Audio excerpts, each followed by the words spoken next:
تو حسین ابن علی ہے، میں زیادہ دیر انہیں روک بھی نہیں سکتا. انہوں نے پیغام دیا حور بن یزید کو کہ کرنا کچھ بھی نہیں، ان کا پانی بند کر دو، بلیک میل کرو، کھانا پانی نہیں ملے گا، چھوٹے چھوٹے بچے ہیں خود ہی مان جائیں گے. حضرت امام علی مقام کے بارے میں حور کے پاس جب یہ پیغام آیا تو حور کہنے لگا میری طبیعت نہیں مانتی حسین پر پانی بند کروں، دل نہیں مانتا. جب یہ لفظ کہے نا دوبارہ تو پھر عبید اللہ ابن زیاد نے عمر بن سعد کو 10,000 آدمی دے کے بھیجا، کہا حور بن یزید لچک دکھا رہا ہے حسین کے حق میں. ایک رے کا علاقہ تھا، بڑی وہاں فصل ہوتی تھی، لوگ کوشش کرتے تھے وہاں کا گورنر بننے کی کوشش کرتے تھے. تو عبید اللہ ابن زیاد کہنے لگا تمہیں رے کی گورنری ملے گی، سب سے سرسبز و شاداب علاقہ، تمہیں وہاں کا گورنر بنایا جائے گا اگر حسین کے خلاف لڑو گے. یہ اتنی زبردست ہوتی ہیں گورنریاں کہ گورنریوں کے لیے لوگ نسل رسول کے خلاف بھی نکل آتے ہیں. یہ اتنی تگڑی ہوتی ہیں، اتنی جلدی وفاداریاں بدلتی ہیں. وقت اتنا نہیں کہ میں مزید تفصیل میں جاؤں. امام حسین کو روک لیا گیا، عمر بن سعد نے روک لیا. یکم محرم کو امام آئے، 7 محرم تک روکا گیا، 7 محرم کو پانی بند کر دیا. جانور پانی پیتے تھے، گھوڑے پیتے تھے، کتے پیتے تھے، لیکن مصطفیٰ کے گھرانے کو پانی پینے کی اجازت. 3 دن تک پانی بند رہا. 9 محرم کو عمر بن سعد نے اور لوگ بلائے. شمر ایک بڑا سخت آدمی تھا، سنگ دل بدبخت، جس نے حضرت علی اصغر کے گلے پر تیر مارا تھا، وہ اور لشکر لے کے آیا. رات کو کہنے لگا امام حسین رضی اللہ تعالیٰ عنہ سے کہ بس بڑا ہو گیا، یہ 9-10 محرم کی درمیانی رات، یہاں آپ جنگ کریں گے یا آپ بیعت کریں گے، 2 ہی باتیں. امام حسین اندر گئے، سیدہ زینب سے مشورہ کیا، باہر آئے، فرمایا بات وہی ہے جو پہلے دن والی ہے. امام حسین رضی اللہ تعالیٰ عنہ نے فرمایا بھائی بیعت تو میں نہیں کرتا، باقی جو تمہارا پروگرام ہے. شمر اور ابن سعد کہنے لگے پھر جنگ کے لیے تیار ہو جائیں. کیا انداز ہے امام حسین کا. فرمانے لگے کل جنگ کروں گا، مجھے پتا تو ہے جنگ کا نتیجہ کیا نکلنا ہے، ایک رات مجھے دے دو تاکہ میں کھل کے اپنے رب کی عبادت تو کر لوں. حسین نے جانا ہے، مجھے پتا ہے کل رزلٹ 72 اور 22,000 کا کیا ایک رات مجھے دو، میں مالک سے راز نیاز تو کروں. میں گویا اس سے پوچھوں تو صحیح کہ مالک میرے والد بھی شہید ہیں، بھائی بھی شہید ہیں، نانا کو بھی دکھوں میں دیکھا ہے، تو اب میری باری ہے تو مالک میں حاضر ہوں، مجھے موقع تو دو. اس لیے کہ میرے نانا نے بدر میں بھی ساری رات عبادت کی تھی، صبح مجھے موقع دو. اور دنیا کا اصول ہے جب کوئی موقع مانگتا ہے تو دیا جاتا ہے. یہ دونوں کہنے لگے کوئی موقع نہیں. حور بن یزید پیچھے سے بولا، کہنے لگا نہیں بدتمیزی نہ کرو، حسین کو موقع دو، تمہیں دینا پڑے گا. موقع دیا. حور بن یزید نے پھر منت کی، کہا حضور آپ مہربانی کرے مان جائیں. فرمایا ماننے والا کھاتا کوئی نہیں. یہ بڑا مشکل کام ہے بھائی. ضمیر کا سودا اب تو عام ہو گیا، بازار لگتے ہیں، ریٹ لگتے ہیں، اپنی اپنی چاہتوں پہ لوگوں نے اپنے اپنے انداز سجائے ہوئے. کوئی آدمی بس اچھے طریقے سے نام لے لے تو بس ہم اس کے پیچھے چل جاتے. اب تو عام ہو گیا یہ معاملہ. امام حسین نے فرمایا ہو ہی نہیں سکتا، ممکن ہی نہیں ہے. ساری رات عبادت میں گزری، ریاضت میں گزری. تہجد کا وقت ہوا تو گھر والوں کو بلایا، فرمایا دیکھنا تمہاری سی کی آواز نہ باہر آئے، خبردار سی کی آواز نہ آئے. اور امام زین العابدین سے فرمایا تو بیمار ہے، تو جہاد نہیں کرے گا، لیکن خیال رکھنا پیچھے. اور بڑی قیمتی بات بتا رہا ہوں، ہماری بیویاں کسی کے گھر میت ہو جائے تو 4 دن بخار نہیں اترتا. امام علی مقام نے سیدہ زینب سے فرمایا تو بڑی ہے، میری بہن ہے، پیچھے سارے بچے ہیں، جوان ہیں، ان کے حوصلے تیری ذمہ داری ہیں. صبح جنگ کا طبل بجنے لگا، فجر کی نماز پڑھی، سورج چڑھا. 10 محرم کا دن، جمعے کا وقت. جناب سیدنا امام حسین رضی اللہ تعالیٰ عنہ نے ریت پر سجدے کیے، لمبے سجدے، لمبی نماز. سورۃ الشمس کی آیات دوسری رکعت میں پڑھی تو سارا کربلا گونجنے لگا. کیا انداز تکلم تھا امام علی مقام کا.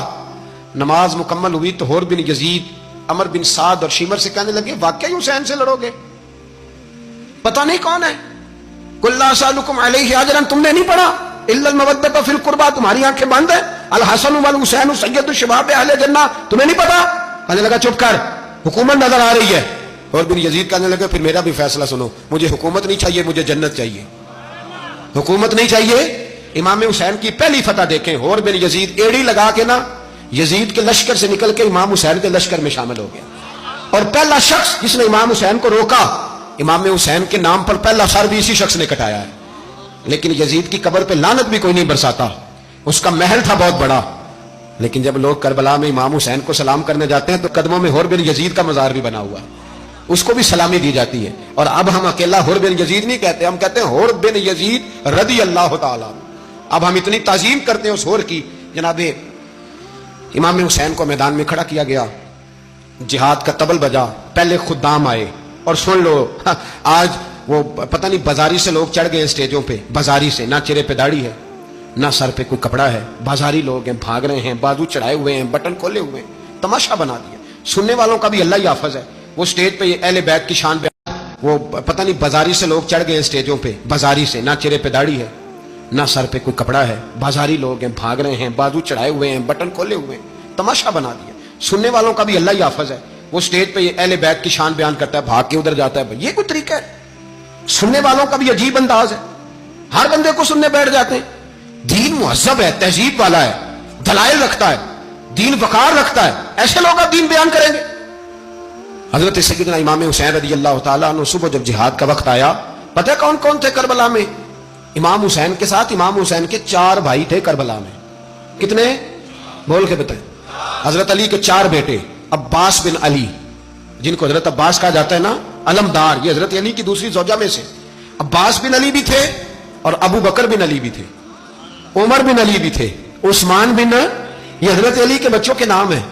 یہ آپ کے شہزادے امام حسین کے ساتھ شہید ہوئے. ان کا نام صرف اس لیے نہیں لیا جاتا کہ ان کا نام خلفائے ثلاثہ کے نام پہ, حضرت علی نے اپنے یاروں کے نام پہ رکھا ہے, تو تم نے کربلا کے میدان سے خارج کر دیا. یہ تینوں شہزادے حضرت جناب سیدنا امام حسین کے ساتھ تھے, یہ بھی شہید ہوئے. حضرت جناب زینب امام حسین کی سگی بہن ہے, ان کے 2 بچے تھے, اون و محمد. جب امام حسین میدان میں جانے لگے تو جناب زینب بچوں سے کہنے لگی, نہ پہلے بھائی نہیں جائے گا, پہلے بھانجے جائیں گے. 2 بچے شہید ہوئے. حضرت قاسم بن حسن امام حسن کے بیٹے تھے, وہ جب میدان میں جانے لگے تو امام حسین نے کہا, نہیں تو نہیں جائے گا, تو میرے بھائی کی نشانی ہے, میں جاؤں گا. تو حضرت قاسم بن حسن نے ایک تعویذ کھول کے دیا کہ ابا جی میرے والد نے کہا تھا جب بڑی مشکل آ جائے تو تعویذ کھول کے دیکھنا, تو آج بڑی مشکل آئی ہے تو میں نے تعویذ کھولا ہے, تو یہ دیکھیں کیا لکھا ہے. یہ تو رکا ہے, تعویذ ہے ہی نہیں. جب کھول کے دیکھا تو اس پہ لکھا تھا, قاسم اگر حسین پہ کوئی کڑا وقت آ جائے تو بیٹھ کے آگے آگے رہنا, اگر کڑا وقت میرے بھائی پہ کبھی آ جائے نا, دیکھنا اس کے آگے آگے چلنا, اسے حسن کی کمی نہ محسوس ہو. پائیاں جہاں ساک نہیں کوئی جے بچ خار نہ ہوئے. سیدنا امام حسین پہلی دفعہ کربلا میں اس وقت روئے جب یہ رکا, آپ نے دیکھا تو فرمایا ٹھیک ہے, اگر حسن کی یہ وصیت ہے تو میں نے زندگی میں اگر ان کی ہر بات مانی ہے, اب بھی مانوں گا, تمہیں اجازت ہے. جناب قاسم بن حسن 16 سال کا جوان جب میدان میں نکلے تو ہائے ہائے پتہ نہیں کہاں سے آ گئی ہے.